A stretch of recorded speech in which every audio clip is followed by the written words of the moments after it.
There was a time when Yamaha courageously dared to defy all the established norms, and thus the TDM 850 was conceived. It was a motorcycle that was ahead of its time, part sport and part trade, which initially no one fully understood, but as the years went by, it became the progenitor of a concept that would eventually dominate modern sport touring. With an engine possessing the spirit of a racer and versatility that appeared almost inconceivable, the TDM was not merely a motorcycle, it was a visionary creation that paved the pathway for the future.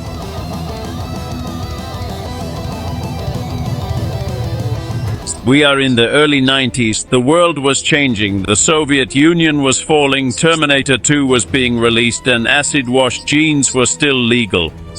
In that particular scenario, motorcycles were undergoing a significant revolution. You had purely sports-oriented bikes, such as the FZR 1000 or the CBR, which were essentially rockets on two wheels. On the other hand, the trail bikes, like the Africa Twin or the Super Tenere, were made to cross the Sahara, although most people only used them to go to the office. And of course, the naked bikes, which were simple, without fairings, more urban. And what exactly did Yamaha decide to do?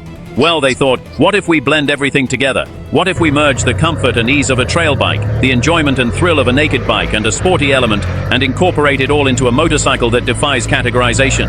Thus, the Yamaha TDM 850 came into existence in the year 1991. It was a motorcycle that wasn't solely a trail bike, wasn't merely a naked bike, wasn't just a sport bike, but rather it encompassed all of these aspects simultaneously. Basically, it was the Frankenstein of motorcycles, but rest assured, it was a carefully crafted Frankenstein. From the very initial moment, the inaugural TDM 850 from the year 1991 was an extraordinary, distinctive motorcycle, a creation that no one could quite categorize.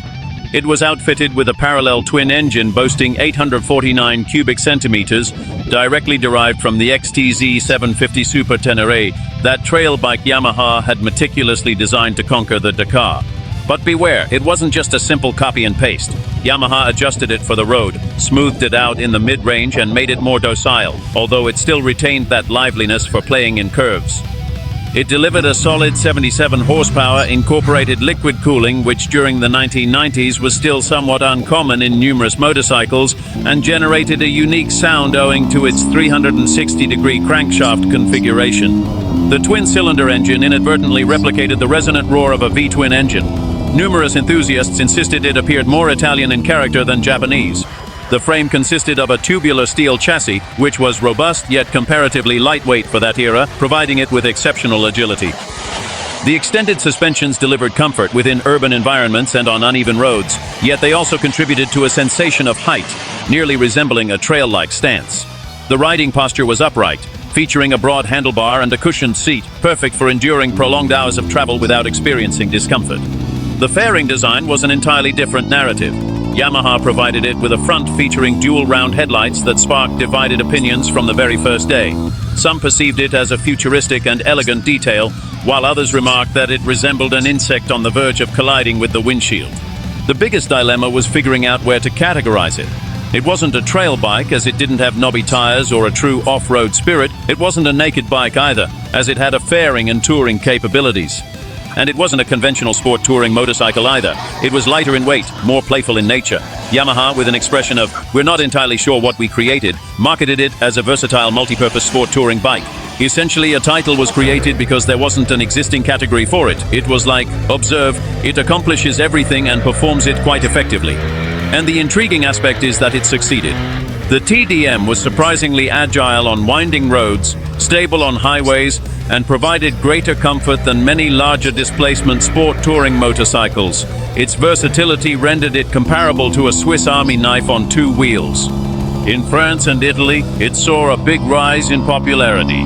Thousands of riders found they could have a bike great for traveling, cornering, and even commuting to work. In Spain, with those meandering secondary roads, the TDM transformed into an impeccable ally, nearly the quintessential motorcycle for individuals who desired straightforward enjoyment and satisfaction. In the United Kingdom, numerous couriers, including the renowned London delivery riders, utilized it to traverse thousands of miles each week without any complaints. It was dependable, comfortable, and swift enough to adeptly maneuver through traffic. The reality is that Yamaha was uncertain if they had created a monstrous beast or a groundbreaking pioneer. However, the users were absolutely clear about it.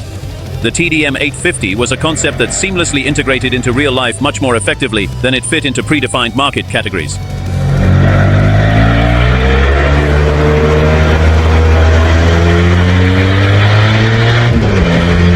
In the year 1996, Yamaha acknowledged that the TDM was effective, yet they aspired to refine it to be sleeker, more contemporary, and distinctly Yamaha. Consequently, the TDM 850 MK emerged, representing an evolution that not only enhanced its capabilities, but also solidified its legendary status as a motorcycle that was truly ahead of its era.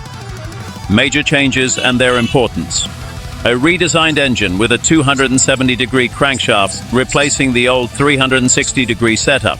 This was a big shift. It moved from making an odd twin-cylinder noise to acting like a true B-twin. That particular crankshaft angle provided the motorcycle with increased torque at both low and mid-range levels, a more rhythmic and consistent pulse, and an enhanced sense of traction on winding roads. Essentially, Yamaha meticulously tuned it to be both more enjoyable and controllable. In today's context, it appears standard, yet during the 1990s, this decision anticipated the trend of 270-degree parallel twin engines that are now prevalent in numerous contemporary motorcycles. The fairing underwent a transformation to become sharper and more modernized, with a front that no longer resembled a startled insect, but instead presented itself as a serious, elegant, and sporty motorcycle. Numerous owners exhaled a sigh of relief. The suspensions underwent a revision. Yamaha provided it with a firmer and more progressively tuned setup, which enhanced both comfort during extended journeys and control in sporty riding conditions. The reinforced chassis was more rigid and stable at elevated speeds, ensuring that even with the passenger and luggage, the motorcycle would remain intact on the highway. The brakes had increased bite. They went from being adequate to truly efficient, with a more powerful dual front disc. This was crucial because the bike already had the ability to go fast and needed brakes that matched its performance. The outcome was a motorcycle that was significantly more refined and well-balanced, possessing a sportier character that seamlessly integrated it into the realm of sport touring, yet without sacrificing that chameleon-like DNA that rendered it truly unique. And this is exactly where the TDM began to build its legendary status. It wasn't just good for one type of use, it was great for almost everything. You could use it daily in the city, providing comfort, reliability, and easily navigating miles of traffic. You could embark on an adventurous journey to the majestic Alps with a companion, baggage, and a camping tent, and the motorcycle wouldn't even hesitate. And on Sundays, if you were in the mood for a thrilling challenge, you could ride it on winding mountain roads and give a hard time to the sport motorcycles of that era. The media began referring to it as the Swiss Army knife of Yamaha. This was because it truly proved to be versatile for practically any purpose. Tourism, winding roads, work or leisure. Notably, in both France and Italy, it began to gain a cult following as it was the motorcycle that truly addressed a motorcyclist's daily life. It was not the most aesthetically pleasing, nor was it the quickest, but it was consistently prepared for any situation. The most fascinating aspect is that with this particular generation, Yamaha unintentionally established the blueprint for what contemporary crossovers have become in the present day. Versatile motorcycles with an upright composition, engines brimming with torque, and a spirit geared towards traveling. In the 1990s, almost no one comprehended what Yamaha was proposing, but as time passed, it became clear that they were 15 years ahead.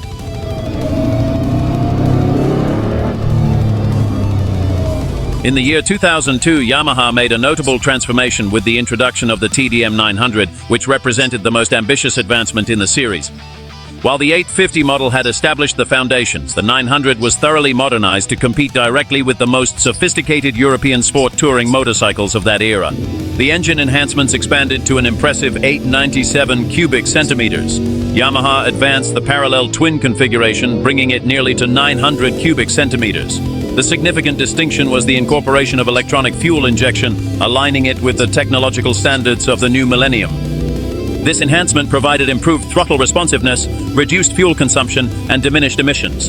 This was a significant detail, as even during those years more stringent Euro regulations were commencing. The power output was 86 horsepower. Though it wasn't the highest in numbers, it excelled in real-world usability. Absolute smoothness, enhanced mid-range thrust, and an engine that appeared infinite for extended journeys. It wasn't striving to be the fastest, it aimed to be the most comprehensive. Aluminum chassis. This was one of the most significant changes. It replaced the previous steel frame, resulting in a lighter and, most importantly, more rigid motorcycle. This translated into enhanced agility, increased stability in curves, and superior composure at elevated speeds, enhanced suspensions, additional adjustments, and an improved balance between comfort and firmness. With the TDM 900, you could confidently tackle a fully loaded mountain pass, assured that the motorcycle responded precisely as it should. The brakes with ABS, available from 2002, were seen as a luxury, an upgrade that positioned it as a state-of-the-art touring motorcycle and made a big difference on long trips in the rain. Aesthetically speaking, the TDM 900 appeared significantly more elegant and refined. The peculiar appearance that previously divided opinions was gone. It now possessed cleaner, more contemporary lines and proportions that aligned it more closely with a premium motorcycle. Yamaha introduced it as a genuine competitor to the Honda VFR 800 or the Ducati ST, no less. However, here's the particular detail that renders it legendary. The TDM never ceased to be the peculiar one. While the others were distinctly well-defined sport touring motorcycles, Yamaha persistently marketed it as an adaptable city, travel, mountain, and highway motorcycle. The TDM 900 was akin to that automobile that is ideal for both making a quick trip to the supermarket and embarking on a road trip across the entirety of Europe. And that was precisely its enchantment. It accomplished everything and executed it proficiently, even if it wasn't consistently comprehended. In fact, numerous motorcycle historians concur that the TDM 900 was indeed a forerunner to the crossover motorcycle concept. In today's market, motorcycles like the Yamaha Tracer 900, Kawasaki Versys 1000, and Ducati Multistrada dominate this segment, yet the TDM had already pioneered this idea long before. The difference was, Yamaha launched it too soon. In 2002, only a few people understood what such a versatile motorcycle really meant. In Europe, it experienced a quiet yet robust success. In regions such as France and Spain, it was cherished by motorcyclists seeking something distinct from the typical sport motorcycles or large maxi trail bikes. It wasn't a top-selling motorcycle, but it was a motorcycle that cultivated a dedicated group of loyal users. Enthusiasts swore there was nothing more comprehensive than a TDM 900. Over the years, the TDM garnered respect as a motorcycle that was ahead of its time. And when Yamaha unveiled the Tracer 900 back in 2015, everyone was like, naturally, this is the spiritual successor to the TDM.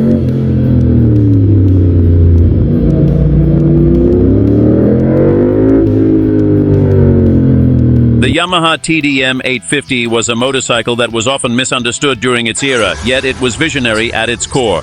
When it was introduced, the motorcycle world was not quite prepared for something that did not neatly fit into the traditional categories. It wasn't a trail bike, but it had long suspension. It wasn't a naked bike, but it had a fairing. It wasn't pure touring, but you could cross countries with it. It was the peculiar one in Yamaha's lineup, and that is precisely where its brilliance resided. While everyone regarded it with curiosity, the TDM was quietly sowing seeds. The idea of a versatile motorcycle capable of adapting to daily use, long trips, and a Sunday of curves. That visionary concept was what, many years later, gave rise to the modern crossovers we see today. Indeed, long before the Tracer, the Versys, or the Multistrada came into existence, the TDM was already laying the groundwork, even though it didn't receive the recognition it truly deserved. As the years passed, time ultimately proved it right. Nowadays, those who had the privilege of owning it recall it as an exceptionally comfortable, remarkably durable, enjoyable, and distinctive motorcycle. One that did not strive to be the fastest or the most aesthetically pleasing, but rather the most practical. And it achieved that goal. In fact, there are still TDMs cruising around Europe, as dependable as the very first day, earning respectful glances from those who truly understand their significance. Because that is how life tends to be. Some motorcycles become fashionable for a few years and then nobody recalls them. However, there are others that define an entire era, leave a significant mark, and transform into living legends. And the TDM, ladies and gentlemen, was precisely that. Ahead of its era, it still continues to inspire an entire category even today. And if you wish to encounter its two-stroke sibling, the TDR 250, click on this video and we shall see you there.